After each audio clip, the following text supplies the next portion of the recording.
the Grit Podcast. Welcome to the Grit Podcast, the podcast that motivates and encourages you to become the real man you're destined to be. Forecasting live in the rugged Northwest, just east of the trailblazing city of Portland. So let's get locked and loaded, because it's time to get gritty with it. Here's your host and lead grit man, Jamie Worley. I'm glad you're on. I would not rather have anybody else for my number one first ever guest appearance on this show or any show that I'm having to do with than you, my dad. I appreciate that. I don't know how I deserve that honor except being your dad, but I do appreciate it. Right. Well, you have earned it. Well, I don't know about that either, but I sure appreciate the sentiments. I sure. Did you watch this? You watched the Super Bowl. We didn't talk about this. We usually talk about the Super Bowl was a good game. That was one. I wasn't expecting it to be such a good game. Who were you going for? I thought Philadelphia had the better team, but I also, and I told people this, I think Kansas City, only two games that I see them play, and it was the last two games before the Super Bowl, just to get an idea of what the teams were, but they just seemed to find a way to win. And nothing to take away from Philadelphia, but Kansas City just came through again and found a way to win. I thought Philadelphia had the better athletes, the much better quarterback who I really liked, and I was pulling for Jalen Hurts. But Patrick Mahomes is also a good man. I mean, his principles and his ethics, I just hold him in high regard as well. So it boiled down to the teams. And really, I thought that Philadelphia had the better athletes, but that intrinsic value that Kansas City brought to the table was, we're going to find a way to win. And they did. I mean, it was amazing. They did. Now, I'll get to Jalen Hurts in just a second with you. Okay. I take issue with you and Jalen I don't Hurts. care. And you don't know that. I know you don't care, but you're going to hear about it. It is my show. Okay. Well, we'll get to that in a second. But so at the end, I was pulling for Philadelphia. Okay. For Jalen Hurts played at OU, right. Obviously. So that was the main reason why. I think Patrick Mahomes is great. But I thought Philadelphia also had the better team overall. I mean, they got an all-star at just about every position. They do. You really couldn't put together a better team. Mm-hmm. But Kansas City does have that it factor especially with Patrick Mahomes and Kelsey tight end. He was amazing. You know he's getting it. He's open. He's always open. Always open. And they know it. Don't know. And they know he's coming, and they still don't guard him. I don't understand. I think him and Gronk are probably the two best tight ends in history. I'll probably get a little bit of flack for that. But I look, anyway. Yeah. So, but at the end of the Super Bowl, there's this questionable call. Yeah. The pass interference call. Have you taken a close look at that? Did. What's your opinion on that? I don't think it was interference at all. Well, he had him by the jersey. That was not that bad. Not that bad. No. Okay. So maybe I'm thinking here's my take call. I'm thinking the one where he was going down and out on the left side of the field down there. Is that the ball was overthrown and they threw it was in the last drive. Yeah. And that penalty set it up for the field goal, the winning field goal. Yeah, it did. Okay. I did. So I would not. He goes around. Not based on all the other plays. He tugged his jersey and the ball was overthrown. He wouldn't have caught it anyway. Yeah. Wouldn't have caught it anyway. I mean, Randy Moss wouldn't have caught it anyway. Right. Okay. It's overthrown. They throw the flag. And here's my thing. It was a good call technically. He grabbed his jersey. You can't do that. But here's the thing.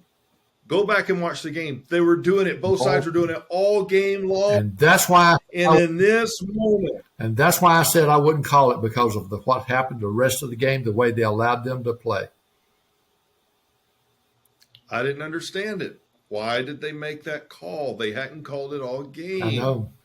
And really, it did not impede his progress. It did not slow him down a bit. No. Even if it had, it was overthrown. He could not have gotten to it anyway. I didn't pay attention. Nonetheless. I didn't pay attention to that part. I can't say yes, it was, or no, it wasn't. Nonetheless, I think Kansas City goes down the field, kicks a field goal to win anyway. Yeah, maybe they had a lot of time. But let it play out like that. Yeah.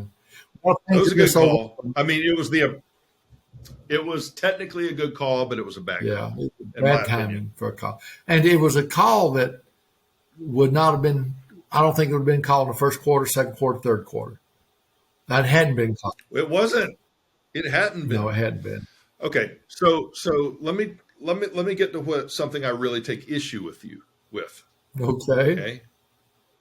I know I brought you on the show. This is my show. Don't you forget it. And you're going to hear about this. Don't you forget that, and you do have to come home. I am home. Okay, I'm a grown man now. I don't have to go back to your home. Okay. All right. So where did Jalen Hurts play football? Alabama, beginning. That's my point. And that's what I want to get to. That's what this podcast is really about today. Okay. It is about your hypocrisy in college football teams. You were born in Alabama, right? Okay, no problem. You went to college over at Clemson, right? We grew up in Georgia, so we lived in Georgia. Yeah. Then we moved to Oklahoma. Your daughter and my sister went to Oklahoma State University. I'm a University of Oklahoma diehard fan. Okay. By my count, and I've seen the shirts, this is not speculation, and you're going to answer for this live.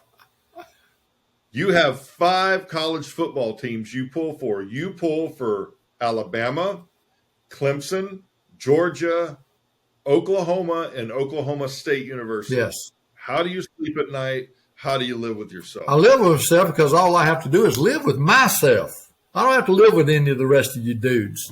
I have to live with myself. And so if whoever these teams are playing, I watch the team in my own mind, in my level of love for those teams or lack of it, depending on who they're playing. I just watch for a good game. And I really don't care who wins. And I really don't care who wins. And I really don't care who wins as long as it's a good game. I do not want games to show up like the college national championship did. That was not a good game. And I was pulling for the Big 12 because we're in the Big 12.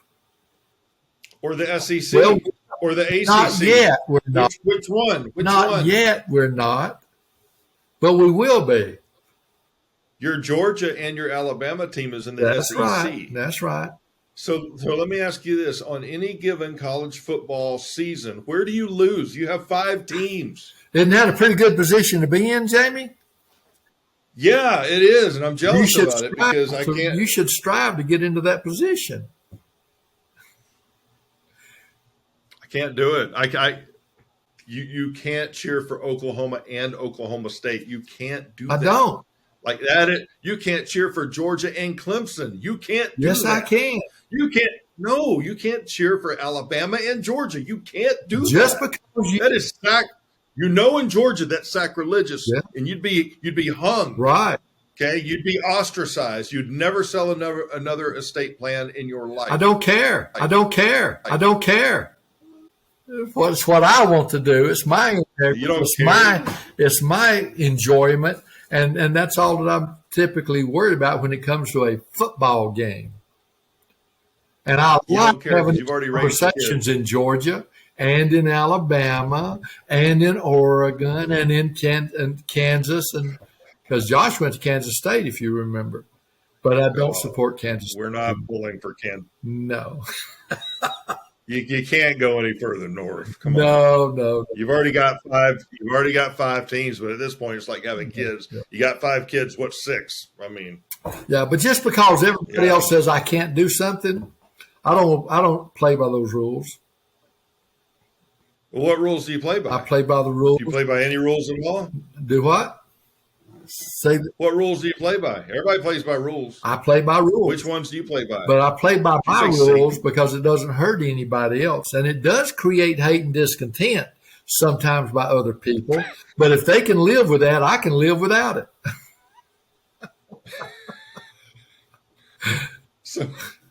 So you're okay with creating hate and discontent within your own family? I don't because you create have 5 football I teams? don't create it. They create it on themselves because they disagree with what I'm doing. But this is a free country.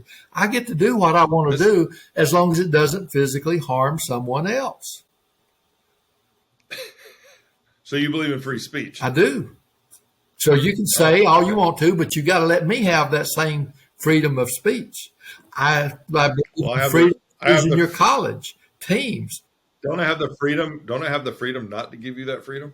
No, not today, not yesterday. You might tomorrow, the way things are going, but that doesn't mean I will accept it. Hey, so let me ask you this about stuff. So was the balloon, the Chinese balloon over Oklahoma at all? I don't think so. I think it skipped Oklahoma and went more across Kansas and back in through there, but I don't really know. So do you think that's because there's nothing of value in Oklahoma? Probably so. Not militarily valuable anyway. And just assume they stay out of Oklahoma.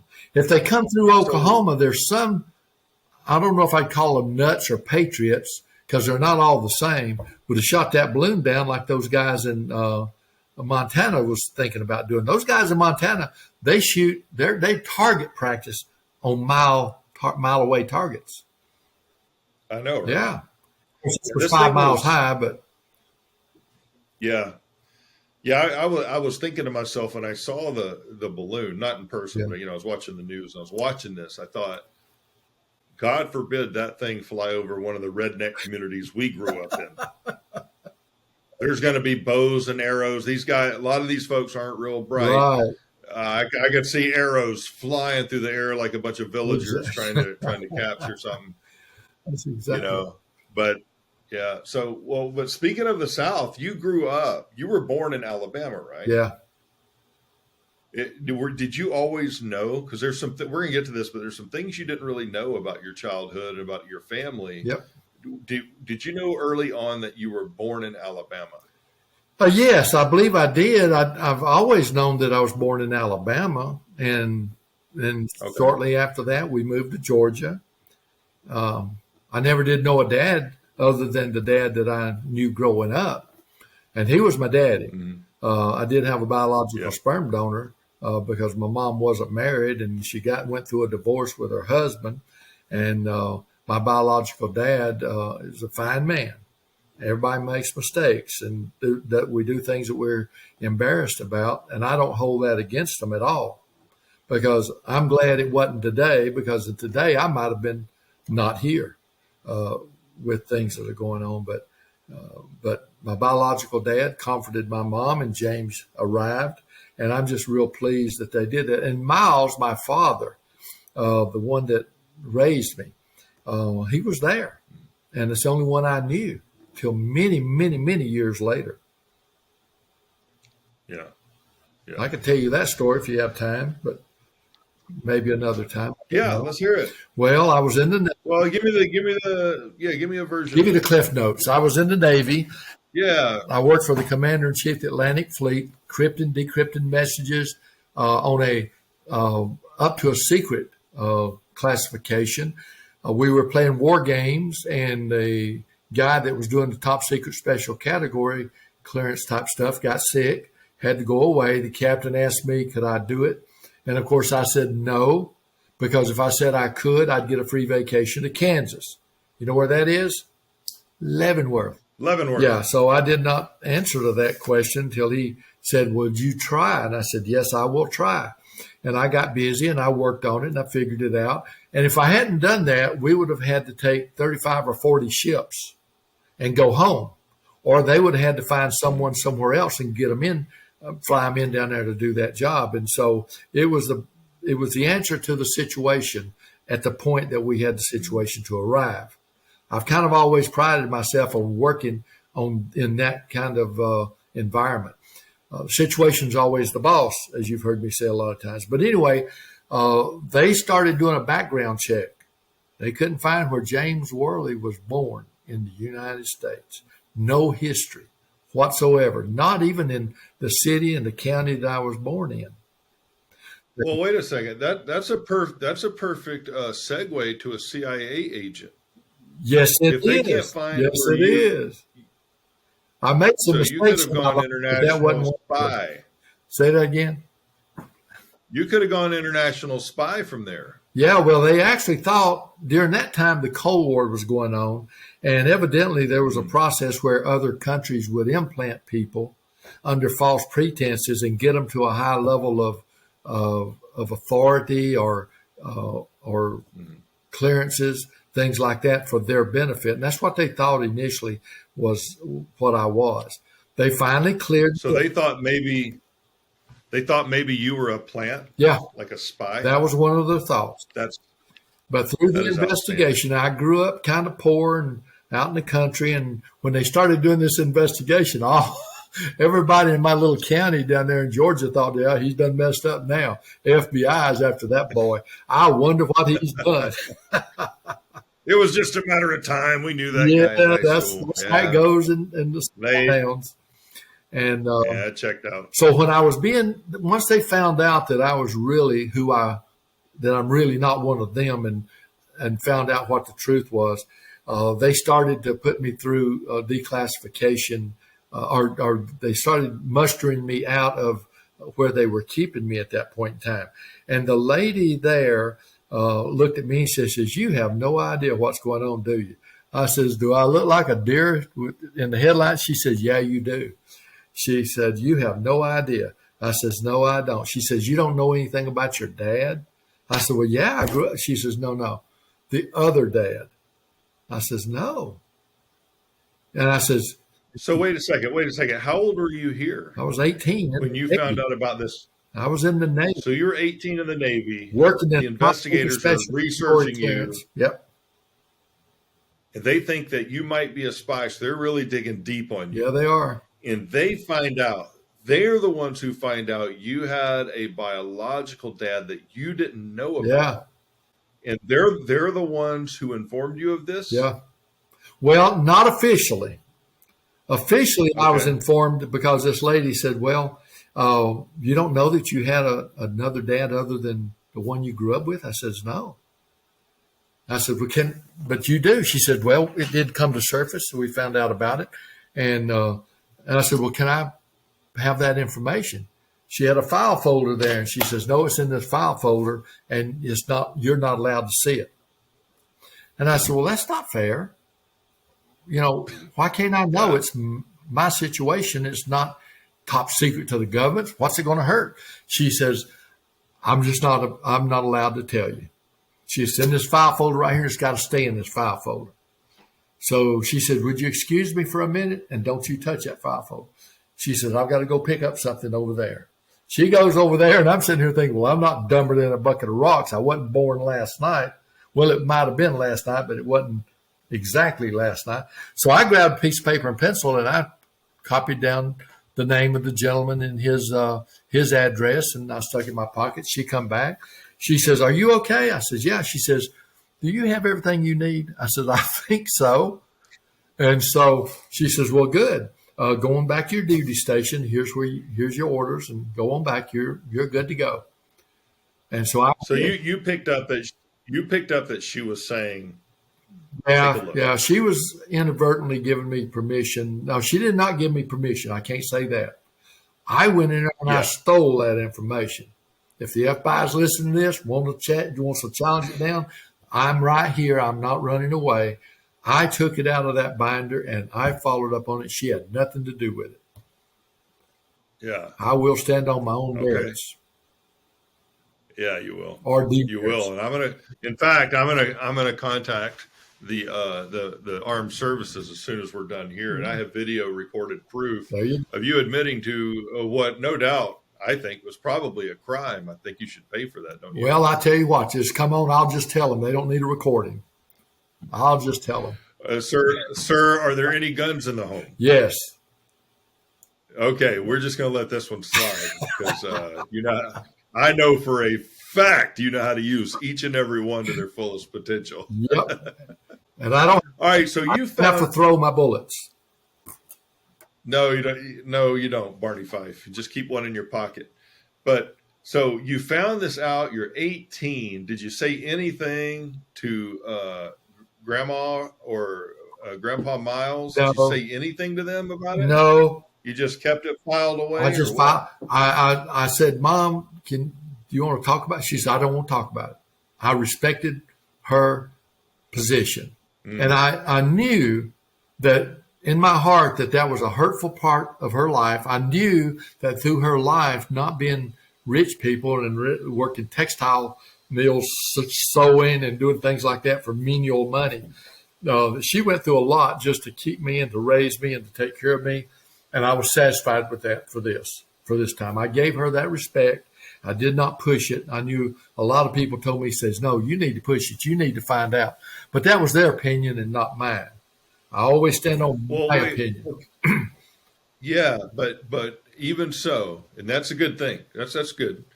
But wasn't there something inside of you pulling you, constantly nagging you about, man, who is this? I'm losing time with knowing who my real dad is. Wasn't there anything in like that just kind of nagging at you constantly about that? Or was it just, hey, it's done. I'm going to respect Mom. I'm done with it. Or you could do that, but was it also nagging at you? It was not nagging because I knew what the situation was. I knew how it would affect my mother. I knew how it might affect the rest of the family. And I could be the thorn in their shoes, the thorn in their lives, and that wasn't necessary. And so I made the decision that I'm not going to chase that rabbit because it would affect them potentially in a very negative way. And I think it would have affected my mother that way because she had done something that she wasn't proud of. Things happened. And so she didn't want to talk about it, and I wasn't going to put her through that. Her mental health and happiness was more important to me than the nagging I had going on into me. And it wasn't very much because I tried to understand her position and live my life so that I would be honorable to her. Yeah. So, and you grew up with 3 brothers and 2 sisters, right? Well, 4 brothers and 2 sisters. Did I miss that? 4 brothers and 2 sisters. Yeah. And you were the oldest. I was the oldest. And you played football in high school. Yep. There's something about a standing school record that I recall. What was that? I remember. The only player to have sat the bench all 4 years of high school. Was that your record, or am I thinking of somebody else? You must be thinking of somebody else. So tell us, what is the record? You held a record, and I think you said maybe it had been broken once since you had it. What was that record? Tell us a story about what happened on that fateful Saturday. Well, in Franklin County, Georgia. It might have been a Friday night for high school games, but it was a game, yes. and the quarterback was coming around. They were on the 3-yard line. They were going to score and beat us. They were on your 3-yard line. My line. 3-yard line. Quarterback comes around. Okay. I'm hitting the tackle that comes out to hit me, and I'm shucking him and just holding on to him because I want to close that hole up that he might go on the inside, but not let him get outside. And so I kept it there, and as the quarterback moved, I'd either move him back in to keep him going in or let him drive me on the outside as I noticed my tackle. I was playing defensive end, play-by-play description here, but I've lived that moment for a lot of times. But anyway, I see the quarterback, and I knew the halfback was going on the outside. This was going to be a lateral. And so I shucked the guy, went for the quarterback. He pushed it out. I knew he was going to do it. I lifted one hand out, caught the ball in one hand on about the 3-yard line, and I scooted. Now, it takes me 15, 20 seconds to run 100 yards, but that night I made it without anybody catching me. You ran a 6.3 in the 40. No, I'm kidding. I wish. Well, but listen, you outran everybody, right? Yep. You got to the they were all going that way, and I was the only one going that way. 97 yards? 97 yards. It was broke about 10 years 97-yard interception return. Franklin County, Georgia. The Franklin County Tigers? Lions. Franklin County Lions. Colors are that of Michigan State, green and white. Green right? and white, yeah. Man, I tell you what, that is a record I was really proud of as your son. Well, thank I you. was very proud of that record until it was broken. Then it's, Yeah, old no stuff. big deal I'm anymore. surprised it wasn't broken way before then. Really? Do you know what's interesting? What is interesting was that when I played semi-pro football with Ryan Gregg, he was the left defensive end. I was right outside linebacker. The exact same play happened. The quarterback stepped back and he looked to his left to throw a lateral. It was just a screen. I blitzed through to the outside to go get the quarterback, saw his hips and shoulders turn to the left. So I flare out to that. I was supposed to get the quarterback. That was my only job. Yeah. And I took a chance. If he'd have pump faked it, he'd have ran down and I'd have been chewed out. Back then, when I played football, and I know when you did, the coaches could grab you by the face mask and jerk you around. What are you doing? And cuss at you and tell you you're a piece of nothing and Kick your butt. all that stuff. Nowadays, you got to be careful with their feelings. Yeah. Okay.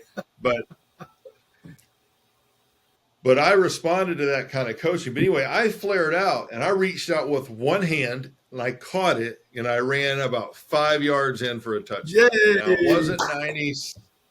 It was, and you know what? After that happened and I was celebrating, I went back to the bench for the kickoff and I remembered your story. And I'm like, my dad did that like 1,000 years ago. And it was so interesting because we did the exact same thing for the most part. Isn't that amazing? You ran 97 yards, and I ran about 3. Well, that's okay. You get up I missed. We're the 100-yard family. Yeah, We're the 100-yard family. Yeah, there you go. So anyway, yeah. So that was interesting. That was fun. And I remember. So let's go back to this really quick. So you knew, you kept it under wraps. So when did you actually discover? And I think it was Grandma Juanita told you herself, like she brought it up and told you about your biological dad. Is that right? Well, kind of somewhat. I didn't bother my mom, Okay. but as we got older, we were already in Oklahoma, and I think you were in college, and Mandy was in high school, and Mom and I, Connie and I, were talking, and she says, you really need to know a little bit about your medical background. You really need to do that. So we need to contact somebody and find out about that family and the history, because you are getting older, old goat. And so I said, okay, let's do that. So I got on the phone. I looked in the phone book and I found out who the people were, and I started making some phone calls. And so I contacted some folks there, and I found out a little bit about the family. I contacted my stepbrothers and sisters there. Actually, as a couple of sisters at first. And without going into a great bit of detail, we scheduled a trip down there in September over a holiday weekend. And so with that thought in mind, they wanted us to come stay with them. And I said, no, we'll get a hotel, because I knew these kind of things could be very, very good, or it could be very, very, distraught. And so we got a hotel, and we went down there and we visited, and we were well received. So we, it was a good meeting. And so they accepted, and I accepted them. They thought in the back of their minds as it came out that I'll tell you what they thought in just a moment. Their mom had already died just 3 months earlier than when I showed up. My biological dad died in November the 28th, my birthday, in 1990. Wait. Your biological dad died on your birthday back in 1990? Yeah. On your birthday? On my birthday. Okay. So I'm one of those people, I don't believe in coincidences, but I also don't look for a demon behind every bush. I don't think every single thing means something, but do you find that a little uncanny? I think it is what it is. I don't think. Well, I mean, think about it. How old was he when he died? I don't recall. Okay. So he had to have been in probably his 70s or 80s. He could have died. 79 or 80. Well, he could have died. 24 hours one way or the other, he doesn't die on your birthday. Well, that's right. I I'm just no saying significance in that myself. I know. I'm just pointing out that it's just It very is. interesting. It's easy to remember. But All right, so you find out he dies on your Yeah. birthday in 1990. Okay, then what? well, like I said, we met the family about 3 months after his wife and their mother passed away. In the back of their minds, I come to realize they're thinking I'm there for a share of their estate. And he was a Wow. council member, and he owned a store and a number of rental properties. And so as soon as I realized that, they were all there. And I said, I need to say something. I know that your dad, my dad, had these assets, and I didn't realize that your mother had died 3 months ago. I said, but I want you to know right now that I'll sign any documents you guys prepare, but I'm not here for your stuff. I mean, your dad and your mom worked and built all of that for their lives and for their children, just like I do. And I'm not here to try to wreck that. I don't want it. Not going to challenge it. I know I could get a share of it, but that's not why I'm here. I'm here to expand my family and to maybe become a part of yours as much as that is possible. And if that's not possible, I can live with that too. We lived with it for this long. I mean, because I'm a disruptive factor to them. And I'm not doing the right thing if I want to continue in a situation where I'm disrupting the happiness of other people. I don't think God calls us to do that, whether I like it or not. I don't think he calls us to do that. So I'm not going to. Yeah. That was my story, and I'm sticking to it. It's a good But story. it was very interesting to go down and meet them. Well, I've only known you for 50 years. And so I'm only 50 years old. Yeah. Well, with that being said, it's laughable to me, and they didn't know. No, They don't know you from anybody. But from what I know, it's laughable that you would take anything from anyone, even if you had your last dime in your pocket. You're just that kind of person. You won't bend you just won't bend that way. And so I'm very fortunate to have, I don't know if I inherited, I don't know if that's a gene or as a product of the upbringing. I don't know what it is, but I'm very fortunate to have it, and I didn't earn it. It's not like I'm a great person because I have it. I'm a great person because I do have it. I'm a good man because I do have it. But here's the thing: it was ingrained in me from a young age, being raised by you and mom. It was our culture. It's the culture of our family. Our family culture was God, America, and family. Period. God, family, country. Yeah, whatever. Yeah. But that was kind of the three-headed principle, that pillars that we had in our family. And it just odd to me. I don't know. I guess I'm not surprised, but I never thought I'd see the day the United States would get to the point it is now, with the disrespect of not only the flag, but the idea of freedom of speech, the idea of all kinds. I don't want to get too political here today, but I just never thought it's a whole different world than when I grew up and when you guys were raising Mandy and I. So it's just different. Now, I know that you started work when you were young. What age did you start working? Well, like really working a job? Weren't you in high school? I was in probably the 8th grade, and this guy needed someone to deliver groceries for him, and on a bicycle that had a huge basket on it. It's like a mountain bike, and they'd have 2 or 3 bags of groceries in there. I could drive that bicycle. I loved driving a bicycle. Didn't have one. I loved riding that bicycle and delivering groceries, and they'd give me a nickel or a dime. And man, that was $1 million to me. I was living in the housing project. And so wait, hold on a second. So they already had Amazon Prime back then? They had Amazon James. You were delivering packages in what year? I was delivering 50s? Probably in the 60s, early 60s. 60s? Yeah. I was delivering potatoes and onions and beans and milk and eggs in that basket. People would call What the about store. McDonald's? The store's closed down now, but it was right across the street from Grants Park Zoo, very famous zoo in Atlanta.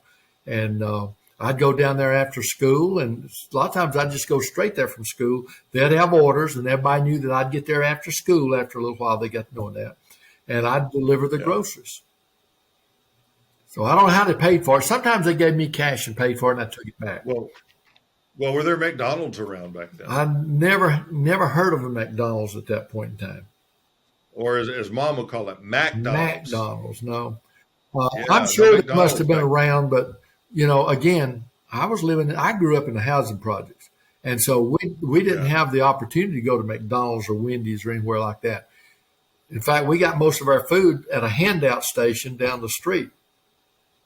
Stand in line to get hoop cheese and powdered milk and powdered eggs and Spam. I ain't eating no Spam no more. What kind of cheese? Hoop cheese? What is that? Is that government cheese? It comes cheese? in a big round circle like that's about that thick, and it's government cheese. I suppose it's cheap cheese, but I don't think it is either, but I just don't know. But that's what they call it. What is the difference between government cheese and just normal cheese you buy at the store? Is there a difference? Yeah, or for me, it's just cheese they pay for. For me, it was free. What is it? No, that's what I mean. Is there a difference between the free cheese and the I have no cheese? idea. I'm sure Tillamook cheese had things that made it more flavorful. But this was just cheap old cheese, I guess. I don't know. It's what we had to eat.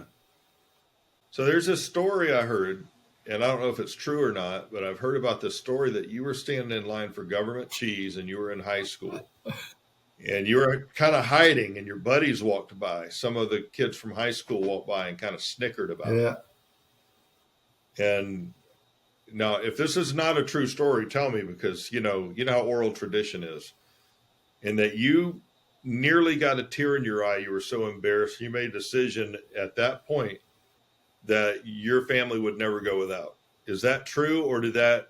Or are parts of that? Parts of it is true. I don't remember the guys. I just remember myself looking around and having to do this every couple of Saturdays. And I said to myself, if I ever get out of this situation we're in, and it was a situation that couldn't be helped. My dad was disabled. My mom was disabled. And there were 7 of us kids.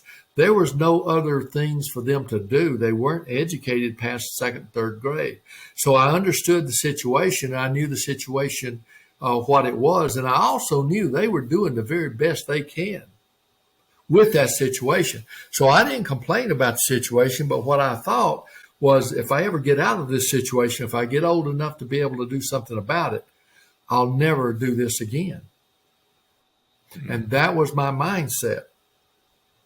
And from that point forward, I would sit out on the back porch watching them build Interstate 85. They got it built. And I saw all these big old 18-wheelers going down the road with J.B. Hunt's name on it, somebody else's name on it, someone else's name on it. I said, one of these days, I'm going to get out of this thing and I'm going to do something like that.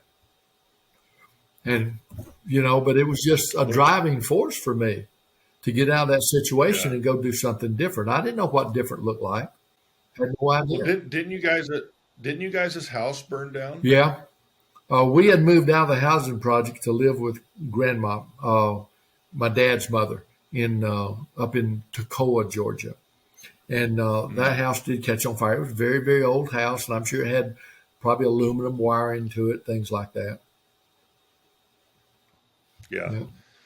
And so the house you guys lived in Atlanta, I had heard that when the old Fulton County Stadium was there, the house was torn down basically, and it would have been in the parking lot of Fulton County Stadium. That's exactly right. That was before we ended up into the housing project.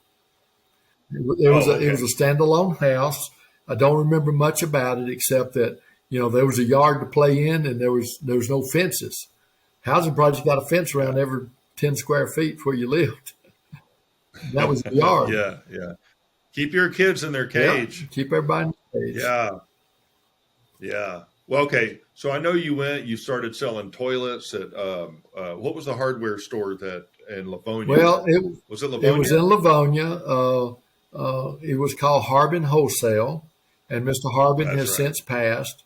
But I did. I started selling Yeah. heating, electrical, lighting, and plumbing. After I left that, I jokingly told people that my last job was selling commodes. And they did that. They laughed. And I said, well, listen, everybody's got to have two or three. Hey, what do you use? What else do you use more than twice a day? Yeah. Kitchen sink. Or for folks like you, 8 times a day? Yeah. What have you? What have Yeah. you? You know? That's right. Yeah. So you did that, and that's when you got into life insurance, right? You left that and you got into life insurance. Well, the story goes like this, that I made an agreement with the gentleman that if I helped him build his business to a certain degree, that he would make me some sort of a partner. We got to that point. Nothing was in writing, but because I've always, and I'm still that way today, if you tell me something, to me, it's gospel. I don't have to have it in writing. Now, a lot of things you do have to have in writing, and I do that. But if someone tells me that this is the way it's going to be, then, and I tell them that way, that's the way it's going to be. And I just take everybody for the word for it. But I left I kind of got disappointed in there, and I started looking for another job. There were 4 or 5 other plumbing companies and sold the same thing that we did that offered me the job anytime I wanted it. And so I was the strongest competition because I worked hard. I mean, I'm a daylight to dark working kind of fella. And so I'd been out with my brother Melvin cutting wood that day, and I was sitting on the front porch drinking some ice water. Connie was with me, and this guy walks up and he says, "Hey, can I talk to you about joining the Woodmen?" I says, "Wait a minute, that sounds like a club wanting to cut wood." I said, "I don't want to do that." But he talked to me about it, and I said, "Well, I don't really want to do that."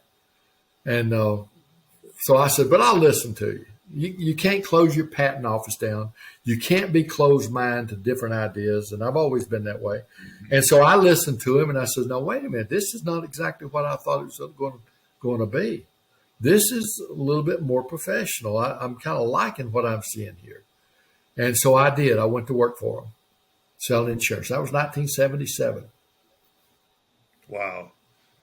Wow. You worked for that same company, Woodman of the World, out of Omaha, Nebraska, for how many years? Right at 30 years. Jeez. Well, it might have been 32, but who's counting? When you hit age 60 and you've got 30 years in retirement with them, there's some stipulations in your contracts that I had to change over to. And I wasn't willing to make those changes. So I said, I'll just take my retirement and go my own way. And so that's what. Well, so about 30 years ago, you were still doing some insurance as well, but about 30 years ago, you created a company called American Family Estate Preservation. Tagline is, "We'll be there when you need us the most." Now, that's an estate planning company that writes wills, living trusts, powers of attorney, et cetera, to make sure people's assets don't go through probate and they can pass them on to their kids, grandkids, whoever they want. It's my understanding immediately, fairly immediately, privately, tax-free, and quickly, very quickly, without probate, no probate, yeah, without probate. Why did you decide to create that company? That seems, I mean, insurance is used to protect assets, but estate plans, if they're written correctly, are designed to preserve. So it seems like a really good fit. How did you move from life insurance and protecting assets to now preserving them, not just for today, but for generations? Why did you make that switch? What caused that? It was significant emotional experiences. That's an acronym for C. All right, as you well know. I was sending my clients to attorneys to do the will and whatever they needed to do. And my agency was the first agency for that company to create $50 million worth of life insurance that year. And that's how we were doing it. And so I found out after the fact that my clients that were buying these products from me were actually turning around and buying it from the attorney's friend, his golfing buddy, his brother-in-law, whoever it was. Nothing I could do about it, but that was what was happening. It was going out the back door. And then I found out one day that this lady who had no living relatives. She wanted a will. She couldn't get out of bed. The attorney came down. He wrote the will. She passed away, and it went through probate. And all of a sudden, I'm saying, wait a minute. I've been hearing about this thing called probate, but I've really never witnessed it. And so I got involved in there. And so we had people challenging her will. And I know she was the last living survivor. And as the dust settled, two other people got a portion of her estate, and the church got whatever was left. And she wanted it all to go to the church. And so when I was going through that situation, I realized this is wrong. This is not right. And I'm a do right kind of guy. So I started looking and searching, and I spent a year eating lunch with an attorney, a CPA, insurance agent. I fancied myself as somewhat of an estate planner at that point in time.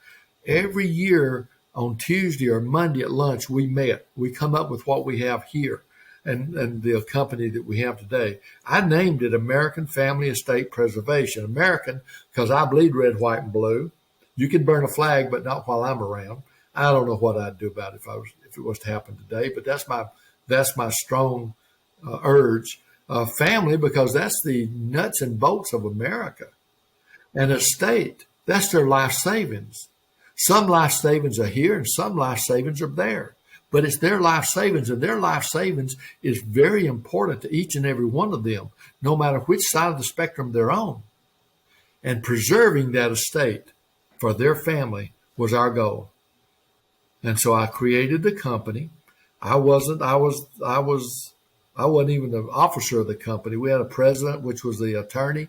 The vice president was the accountant, and he was also the secretary. And I was another person on the team. And so that's how we started the company. Yeah, and you guys have done amazing work. Well, thank you. There, over the course of 30 years, you guys have written, I would probably say, countless numbers of living trusts in which people have passed away with those trusts, and their families have navigated through those waters of grief as they normally should and normally would, but they did not have to worry about the legalities of how the estate is settled. Right. And that is a price you can't put on a time of grief and trauma that way. They don't have to worry about all that stuff. Exactly. And so, yeah, wonderful. Just applaud. I'm a part of that company, obviously. And so I am a little bit biased, but we've got hundreds of clients who are not biased. Right. They don't know our family, but they've lived through the good products we provide. Right. So, yeah.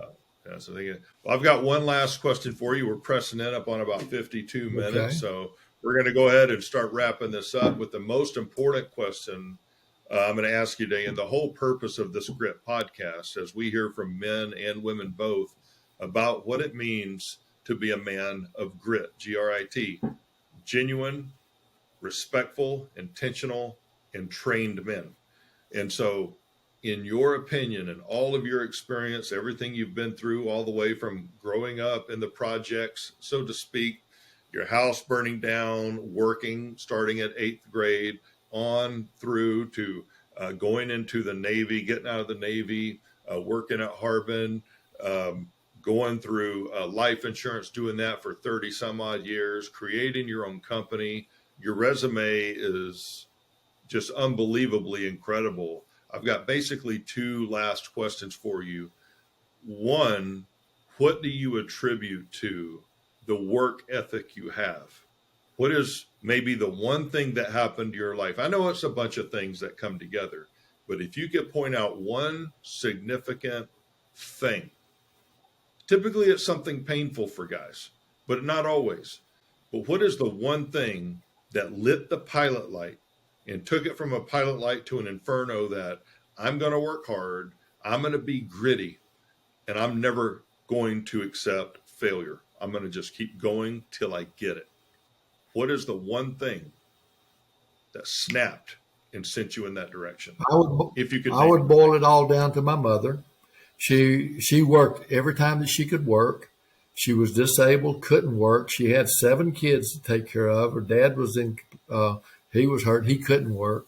And my situation of being in the housing project, my desire to do more, do better.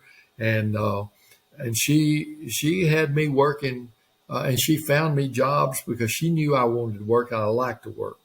And so she cultivated that and told me and helped me to learn and to know that when you work, everything doesn't always work out in your favor, but everything always does work out. And so whether you do something and you work hard and you accomplish something, whether you get paid for it or not is the most important part. The most important part is that you tried. You put your left foot in front of the right and then the right foot in front of the left, and you started making tracks, and you do something. Even if it's wrong, it can turn out right. But don't do any wrong things. Wasn't saying that. She said, always, and my dad said, keep your nose clean. Now, I really didn't know what that meant. Keep my nose clean. But that's an old saying that says, hey, always do the right thing and you'll always receive the right reward. And things will be better for you than if you don't. And so I would say that my work ethic came from my mom. Every Friday night, all the brothers and sisters go to bed. I knew on Friday night, we're going to get that mop out and mop those floors. They're all tile floors upstairs and downstairs. And we had to do that, clean out the yard, do these things.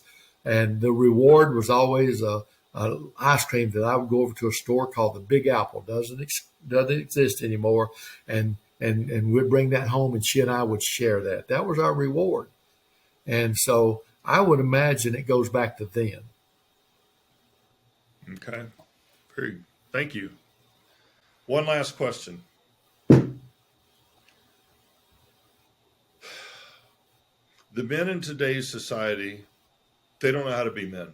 This country is struggling with not only men not even knowing what it means to be a man anymore, but this country is struggling. Yeah.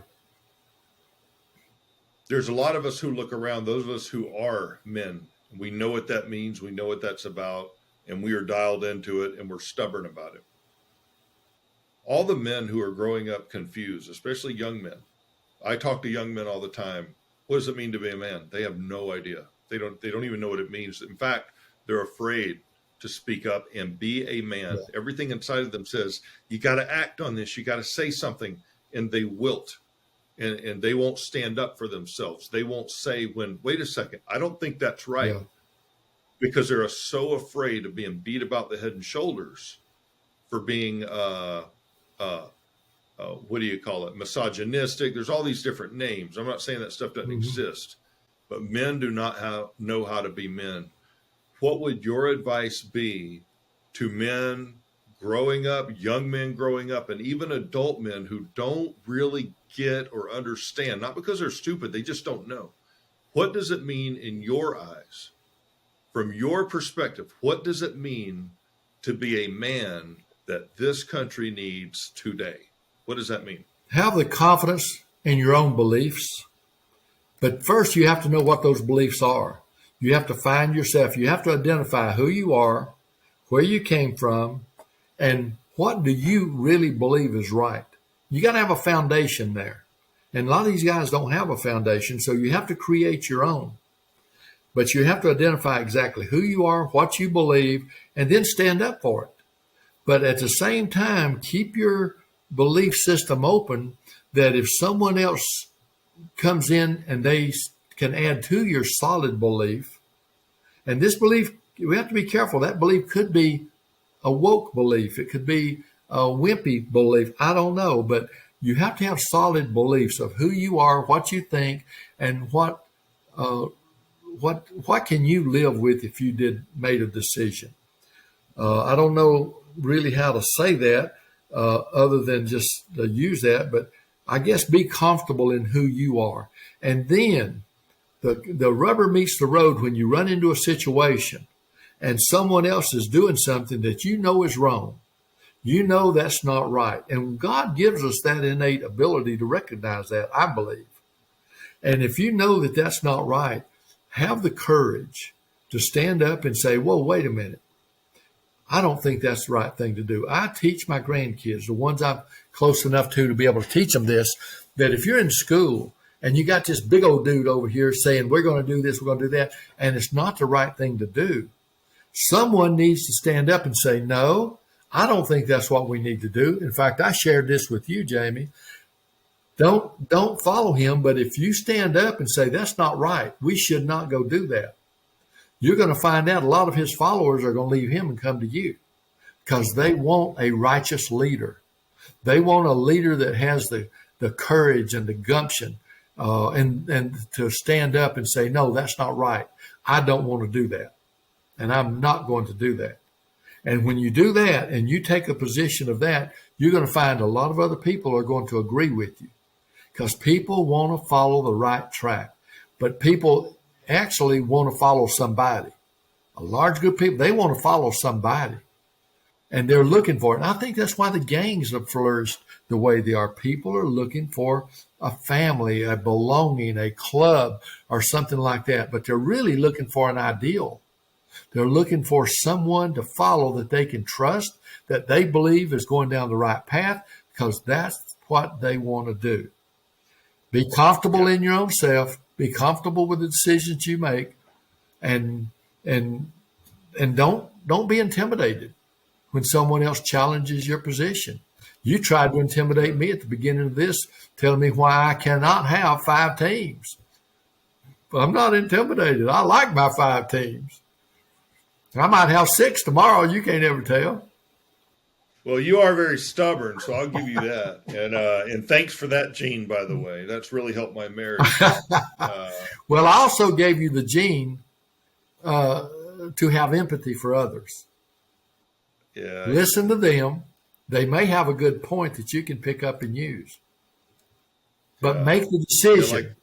Always make the decision, even though you listen to others, what's best for you and your family. Yeah. Well, one of the things I've realized over the years is that people really want 2 things.